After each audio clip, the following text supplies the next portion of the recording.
Ragil itu dengan saya tahun 96-97 lah ya. Itu jualan cendol, kita dorong cendol tuh bareng. Dia rute ke kanan, saya rute ke kiri gitu tuh. Kayak gerobak Pak, jadi lukisan. Dan lucunya kayak gitu, emang saking semangatnya saya gitu, pengen pinter ngelukis begitu tuh. Ingat itu pas zaman Megawati itu. Zaman Megawati. Iya, pede banget tuh lukis baru acak-acak ya. Di depan UPN kampus UPN itu di tengah-tengah taman itu gua lukis tuh, parah itu. Kacau. Itu saya. Ini udah berapa tahun Ki baru ketemu lagi nih Ki? Ya, Berapa? Ya ada 10 tahun nggak? Lebih. Ya kalau hitungannya waktu masih bareng di sini mah ya dari 2000 ya 20 tahun lah. 20 tahun. Lama banget ya. Ya tenang. Pokoknya Ragil mah udah kaya duluan ya. Ya kayak hati tuh. Udah sukses duluan. Hasil karyanya luar biasa ya. Ya kan ukurannya kan waktu itu orang kan melihatnya kalau sukses itu dia punya rumah gitu kan. Iya. Itu kan patokan orang. Bukan patokan yang kelihatan gitu lah. Walaupun kita kan nggak tahu dalamnya gitu. Pasti rata-rata gitu. Asal udah punya hunian, Anaknya bisa kuliah, itu udah dianggap sukses. Pakai mobil kan. Bandingannya kenapa bisa dibilang sukses? Karena dibandingin dulu itu dorong gerobak gitu loh Mas. Maksudnya gitu. Alhamdulillah, baik. Iya, alhamdulillah kan di situ. Kalau dari dulu dorong gerobak sampai sekarang dorong gerobak itu berarti ada yang salah kan gitu. Iya dong. Kalau sudah berubah sampai berpuluh tahun terus kita baru ketemu ngelihatnya udah Stuck aja gitu. Jadi nggak ada perubahan gitu. Iya lah. Banyak kan teman-teman yang masih stuck gitu aja. Nanti kalau begitu ketemu, Mas, kok aku gini-gini aja. Tak rubah mindsetnya, udah mulai hari ini kamu harus gitu-gitu lagi. Jangan gitu-gitu, jangan gini-gini aja. Ayo dong gitu-gitu aja gitu. Gitu kan. Apa namanya? Kembali ke diri senimannya sendiri untuk menghidupkan suasana sebenarnya. Untuk bisa menarik customer atau pecinta seni atau kolektor kan dari kita sendiri. Ya benar itu. Jadi kita kalau diam, Mas Ragil itu diam gimana dulu? Kalau diam bertapa ya cari wangsit. Iya. Tapi perlu nggak pertama? Ya perlu. Perlu ya. Ya. Meditasi Ya, kan. untuk introspeksi diri. Lah melukis aja udah meditasi kan. Enggak, sekarang Duduk buku aja mahal nih. rutemu itu dalam mengeluarkan lukisan tuh kayak gimana? Maksud itu pasti kan ada ilmunya apa? Waalaikumsalam. Ketemu link-link apa gitu loh. Iya, jadi pelukis kan ya mengalir gitu aja. Kalau perubahan-perubahan itu kan sesuai dengan perjalanan kita, ketemu sama siapa, jadi kita berinteraksi dengan siapa, kan? Perkembangan itu. Kita hanya bisa berkarya betul. Iya. Nah, ini teman-teman tanpa pecinta seni kan kita stuck juga karena nggak ada. Coba Mas, kita flashback ya. Kembali ke masa lalu, walaupun masa lalu itu udah nggak harus kembali gitu, tapi kita mengenang karena udah lama banget nih, udah puluhan tahun. Jadi mungkin orang ngelihatnya sekarang sukses gitu, dia nggak ngelihat sisi masa lalu seperti apa. Pahit bro. Ragil itu dengan saya tahun 96-97 lah ya. Itu jualan cendol, kita dorong cendol tuh bareng. Dia rute ke kanan, saya rute ke kiri gitu tuh. Kayak gerobak Pak, jadi lukisan. Dan lucunya kayak gitu, emang saking semangatnya saya gitu, pengen pinter ngelukis begitu tuh. Ingat itu pas zaman Megawati itu. Zaman Megawati. Iya, pede banget tuh lukis baru acak-acak ya. Di depan UPN kampus UPN itu di tengah-tengah taman itu gua lukis tuh, parah itu. Kacau. Itu saya. Iya. Sampai mau makin kan tengah-tengah itu kan rasanya sampai datang deh. Wes sembuh, lupa pokoknya udah. Bonggol bisa dibeli 75.000, gak dikasih, biar pulang-pulang nyesel, ya kan? Ada yang mau, kita mau apa lagi mau? Ada yang mau beli 75.000 gitu kan. ditolak sih. 40 deleng kan. Gua bisa 300 nih gitu. Itu kan impian seniman, pengennya gede mulu kan. Impiannya 300 ya. Yang kedua nyesel kan. Enggak jadi deh. Disamperin lagi enggak ada. Baru cerita wah busuk gitu. Makanya. Kalau saya dulu kan ngelukis hitam putih tuh, itu kan nggak kuat beli apa tintanya Conte ya, tinta Conte itu. Akhirnya saya pakainya apa? Ingat sama kakek saya dulu tuh pakai serbu batu baterai itu. Oh, ya. Wah, serbu batu baterai itu dibakar. Jadi nanti ringan, kalau dibakar ringan jadi abu gitu. Nah itu saya itu hitam putih pakainya itu. Itu waktu jualan cendol itu tuh. Jadi jualan cendol itu Senin, Selasa, Rebo jualan cendol. Nanti Kamis, Jumat, Sabtu, Minggunya itu gerobaknya saya sulap jadi untuk lukisan kan waktu itu kan. Saya keliling komplek gitu. Jadi, kamu masih jualan es ya waktu itu ya? Es cendol. Iya, saya maksudnya nggak bareng sama lukisan gitu. Enggak. Kalau saya kan itu memang dulu gitu, di setelnya begitu. Sampai terakhir tahun 2000 lah ya. Jadi waktu itu jualan cendol itu kalau dapat untung 5.000 tuh, untung 20.000 apa 15.000, 5.000 saya sisihin kan gitu. Terus nanti kepengen ngelukis, pengen punya cat, akhirnya beli tuh cat Meris itu ya. Itu kalau nggak salah satu set masih 15.000 gitu lah. Nah itu mulai itu ngelukis, kanvasnya pakai sarung bantal ya. Sarung bantal itu sarung bantalnya pun tepung segitiga ya. Aku sih dapat itu dari sebelah gua aja kontrakan itu kan. Disobek, partak itu. dibentang di itu di kayu, nah dilapisin cat tembok apa itu buat ngelukis tuh. Itu masih ada tuh. Masih ada lukisan. Historinya Mas. Itu salah satu lukisan. Itu tahun berapa? Malah bagusan dulu lukisannya. Dibanding sekarang acak-acakan lukisannya tuh, acak-acakan dulu. Kota Banjarmasin kebutuhan bini itu. Masih pure seniman itu. Aduh, bener.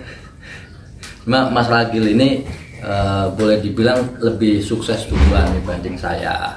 Itu lagi-lagi ukurannya itu waktu itu melihatnya Mas Ragil udah bisa punya rumah sendiri gitu. Iya, kacamata saya itu waktu itu. Saya kan waktu itu masih kelalaran gitu. Ya seneng gitu. Memang seneng gitu ngeliat Ragil, wah seneng gitu. Jadi semangat gitu. Aku kalah asem ya padahal sama-sama tukang sendol. Akhirnya saya hijrah lah ke Cilegon gitu beberapa tahun, alhamdulillah sekarang ya sama-sama bisa menikmati hasil yang dulu kita anggap perjuangan gitulah ya, walaupun tidak sedikit harus bersyukur gitu kan. Nah, untuk pameran tunggal gimana? Selama COVID nih ada pameran lagi nggak? Belum. Banyak yang nawarin tapi terkadang lukisan saya tuh baru 3-4 udah beli 5. Iya udah nggak usah pameran. Makanya mau kumpulin nggak bisa itu seniman tuh, berat banget godaannya. Malah kadang-kadang pameran cuma pamer loh, nggak laku-laku. Makanya biar bikin udah stok, ada mas stoknya mas gitu. Kemarin tuh di Instagramnya ada stok batik mas, itu nggak ada. Ini ada bu, tapi baru draftnya doang ini. Jadi ini. Nah, saya kan tahu nih lukisan Ragil kan dulu harganya berapa? Taruhlah waktu dulu masih ada gengsinya 75.000 nggak diterima, mintanya 300, akhirnya sampai sekarang nggak laku tuh. Sekarang lukisan termahal yang pernah keluar gitu, yang sudah keluar gitu ya. Di 30 juta. Di 30 ya. Bener-bener batik masih di bawah 100 lah ya. Iya, di bawah, masih di bawah. Ya, tapi kalau ngejual mah pengennya 100 juta, 200 juta gitu kan. Iya. Ya, jadi ya kita pasang harganya ya bisa 75, tapi ternyata kan diapresiasi. Iya. Itu sah-sah aja sih. Itu rezeki. Iya. Ya, yang penting sama-sama melepasnya itu enak gitu kan. Kan lukisan gitu. Jadi sekarang lebih lukisannya bertemakan batik ya, batik. Seni budaya itu apa namanya daerah mempunyai khas tersendiri kan masing-masing. Kalau kan sendiri Solo sendiri. Kira-kira filosofinya apa mas? Banyak setiap batik itu mempunyai arti masing-masing. Mas, Itu batik tiga negeri itu. Spill satu yuk. Yo. Spill satu. Gue penasaran nih. Ini batik tiga negeri Mas. Nah, gila. Nih teman-teman nih. Ini batik tiga negeri. Lukisannya Mas Ragil tuh sedetil ini loh. Dulu sama saya, saya kalah tetap. Emang dulu pelukis realis. Ini lukisannya sekarang sudah sehebat ini. Nah, Mas Ragil boleh nggak spill dikit makna dari karya ini tuh apa? Mana dari batik? Ini batik motif batik tiga negeri. Jadi gabungan antara tiga negara, ya kan? Antara Tionghoa, Belanda dan Jawa, ya kan? Ya, warna pun juga beda-beda, ada arti masing-masing. Oh gitu. Kalau makna yang terdalamnya apa tuh? Filosofinya. Ya, ini nilai-nilainya itu ada ditulis di sini Mas nih. Nih ada nih Mas nih. Lambang toleransi. Ini di print apa nulis tangan? Nulis sendiri dong Mas. Tulisan tangan kayak gini, coba lihat tuh. Lambang toleransi, nilai keberagaman, harapan kebaikan, keindahan. Iya. Multikulturalisme ya. Iya. Itu jelasnya tuh penggabungan tiga budaya itu. Tionghoa, Belanda dan Jawa itu. Jadi mengenai budaya tiga negara itu.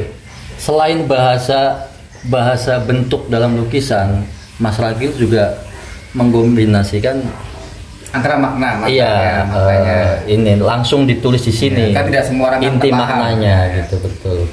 Ini saya mau menggambarkan tentang apa ya? Keperbedaan seseorang juga. Iya. Jadi nggak cuman objek itu nilai pesannya kain batik aja, tapi kan ada pesan-pesan pasti. Kenapa di sini ada padi, terus ada bakul, di situ ada gentong. Itu pasti punya makna itu Mas. Makna tersendiri. Kalau padi itu kan simbol pangan kan, biar apa ya? Biar sana pangannya itu biar melimpah gitu. Ini gentong nih air nih, kehidupan kehidupan ya. Itu ada tempat buat itu. Berarti ini bisa nggak dianggap sandang, pangan, papan? Iya. Iya. Wah. Ini bahasanya Mas Agil dalam mengekspresikan lewat karya lukisan itu seperti itu. Ini sebenarnya simbol jati diri seseorang. Hanya objeknya kan ada tempat duduk Mas, kayak semacam tahta gitu ya. Tahta. Itu orang tua udah duduk papan ya. Ini sandang, ini pangan, itu papan. Karena papan selalu di atas tuh. Gitu. Kira-kira ini Jati Mas? Jati ini Mas, dari Jepara nih Mas. Oh ini langsung ke sono? Iya, ekspedisi dari pakai truk ya. Oh iya. Kita pesan di sana. Apa semua lukisan Mas Ragil yang tentang batik seperti ini ya? Iya, biasanya ini kan di rastik Mas, tidak mulus gini. Ini biar beda dikasih bedak. Ya, ini putihnya beda. Iya, kalep ya. Jati di dibikin kesan etnik aja. Etnik banget. Enggak pelituran mewah itu enggak. Ini kurang berapa? 150 Mas? Harus 150. Kotak ukurannya ya. Ini pesanan orang Mas? Iya. Nah, sayangnya ini sudah terkoleksi. Ceritanya ibu tuh pesan buat hadiah ibu menteri ini. Oh gitu. Iya ceritanya. Spill boleh Mas, spill dikit dong harganya. Wes. Ya nggak usah spesifik banget, mungkin kurang dari berapa, lebih dari berapa. Ya paling ya. Lebih dari 100 ya? Udah ada di bawahnya. Masih di bawah 100. Di atas 50. Di bawahnya masih bisa di bawah. Pak, bagi 2 itu. Oh ya, oke ya, nilai sendiri. Jadi, wah ini bisa punya nilai jual yang jauh dibanding itu. Saya yakin. Banyak yang mengoleksi, ada 8, ada yang 10. Itu ibu-ibu kalau udah kita batik biasanya ada yang koleksi sampai 8, kayak gitu. Ada yang 5, ada 6. Mas bisa itu lagi Mas, bisa itu lagi Mas, ya, seperti itu.